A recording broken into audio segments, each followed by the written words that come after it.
Hello everyone and welcome back to the channel. I am so glad you're here with me today. What we're looking at is a patient who came in with multiple blackheads on and around the ear, specifically in the concha, the tragus, and the surrounding skin. Now, the ear is actually one of those areas that people often forget about in their skincare routine, but it's incredibly prone to these types of blockages because of the natural oils our skin produces and the unique anatomy of this area. Today, I'm going to walk you through this extraction procedure step by step, explain exactly what's happening beneath the skin, and share some tips on how to prevent this from happening. So let's dive in. What we're dealing with here are open comedones, commonly known as blackheads. Now let me explain what's actually happening at a cellular level, because understanding this will help you prevent them. A blackhead forms when a hair follicle becomes clogged with a combination of sebum, that's the oil your skin naturally produces, and dead skin cells. Every single one of us sheds thousands of skin cells every day, and normally those cells slough off without issue. But when they mix with excess oil, they can get trapped inside the pore. Now here's the interesting part. Blackheads aren't black because they're dirty. That's a common misconception. They're black because when that plug of oil and dead skin is exposed to air at the surface of the skin, it undergoes a process called oxidation, similar to how an apple turns brown when you leave it out. The melanin in the dead skin cells also darkens, contributing to that characteristic black color. The ear is particularly vulnerable to blackheads because the skin here produces a lot of sebum. The folds and curves create areas where dead skin can accumulate. And frankly, most people just don't cleanse this area as thoroughly as they do their face. If you're learning something new today, go ahead and hit that like button. It really helps the channel grow, and it lets me know you want more educational content like this. Alright, so let's talk about technique. You can see here that I'm starting by using a lancet, that's a very fine, sharp, sterile needle, to gently puncture the surface of these blackheads. Now why am I doing this? The reason is that some of these comedones have a very thin layer of skin that's grown over the opening of the pore. By creating a tiny opening, I'm allowing the contents to be expressed more easily and with less trauma to the surrounding tissue. This is much gentler than trying to force out a clog through intact skin. Now I'm switching to my comedone extractor. This is a specialized tool with a loop or cup-shaped end, and it's specifically designed to apply even, controlled pressure around the entire circumference of the pore. This is so much safer and more effective than using your fingers, which can apply uneven pressure, damage the surrounding skin, and potentially push bacteria deeper into the tissue. Watch as I position the extractor around the blackhead and apply gentle, firm pressure. You can see that dark plug of oxidized material beginning to emerge. The key here is patience. I'm not forcing anything. I'm simply encouraging the natural expression of this buildup by applying pressure evenly around the follicle. There we go. You can see that satisfying release as the contents come out. Some of these plugs are quite firm and solid because they've been compacted in the pore for quite some time. Now we're moving to a larger lesion here. This appears to be either a very deep blackhead or possibly a small epidermoid cyst. You can see it's more substantial than the others we've treated so far. For this one, I'm using a combination approach. First, I've made a slightly larger incision to create an adequate opening. Then I'm using my extractor with more sustained pressure. What's coming out here is that characteristic yellowish-white material. This is a combination of keratin, which is a protein that makes up skin cells, along with sebum and cellular debris. The reason this particular extraction takes a bit more work is that the material has been compressed in the follicle for a longer period, making it more solid and adherent to the pore walls. You can see I'm working carefully to extract it completely. It's important to remove all of this material to prevent it from simply refilling. And there's that satisfying moment when the entire plug comes out intact. I'm immediately cleaning the area with a sterile cotton swab to remove any residual material and to assess the extraction site.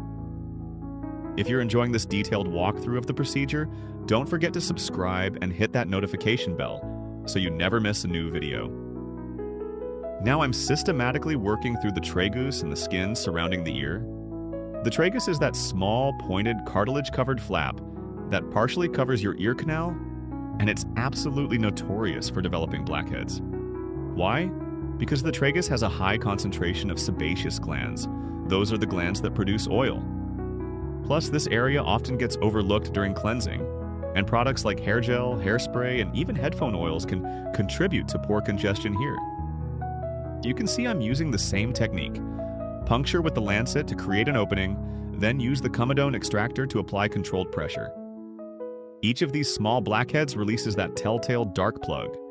Some are softer, some are more solid. It really depends on how long they've been developing and the individual patient's skin composition. I'm taking my time with each one because rushing this process or applying too much force can cause bruising, broken capillaries, or even scarring. The goal is always to achieve the best result with the least amount of trauma to the skin. We're in the final stage now. I'm doing a thorough inspection of the entire treated area, looking for any remaining blackheads or incompletely extracted material. This is such an important step.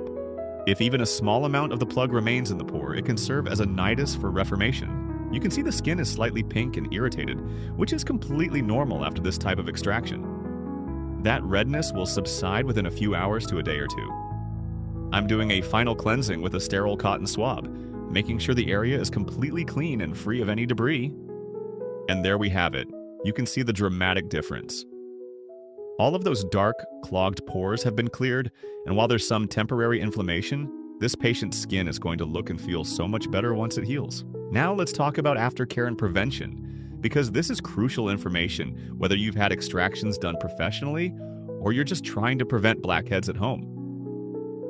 Immediate aftercare. After a professional extraction like this, the skin needs some TLC. I typically recommend keeping the area clean with a gentle, fragrance-free cleanser and avoiding any harsh or irritating products for at least 24 to 48 hours. The extraction sites are essentially tiny wounds, and they need time to heal. Prevention strategies. To prevent blackheads from forming or returning, here's what I recommend. First, cleansing. And I don't just mean your face. Remember to cleanse behind and around your ears as part of your daily routine. Use a gentle cleanser with your fingertips or a soft washcloth, and don't forget this area when you're in the shower. Second, exfoliation. Incorporating a chemical exfoliant containing salicylic acid 2 to 3 times per week can be incredibly effective. Salicylic acid is oil-soluble, which means it can actually penetrate into the pore and dissolve the mixture of oil and dead skin cells that leads to blackheads. A concentration of 0.5% to 2% is typically appropriate for most skin types. Third, retinoids.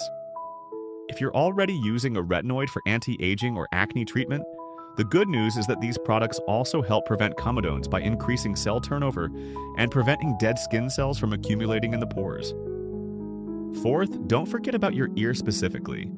When you're applying your skincare products, extend them to the ear area.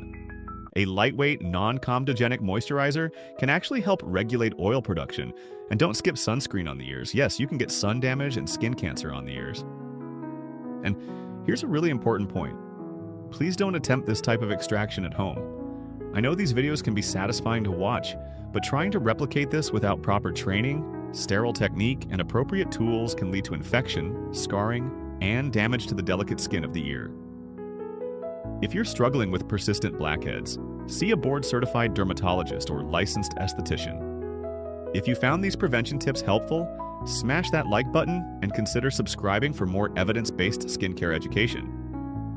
So there you have it, a complete look at the extraction of multiple blackheads from the ear, along with the science behind why they form and how to prevent them. I hope this video was both educational and satisfying for you. Remember, good skincare isn't just about your face. It's about treating your skin as the complete organ system that it is, including those often neglected areas like the ears, neck, and chest. Thank you so much for watching. If you have questions or topics you'd like me to cover in future videos, please leave them in the comments below. I read every single one. And of course, if you enjoyed this content, please like, subscribe, and share it with someone who might find it helpful. Take care of your skin, and I'll see you in the next video.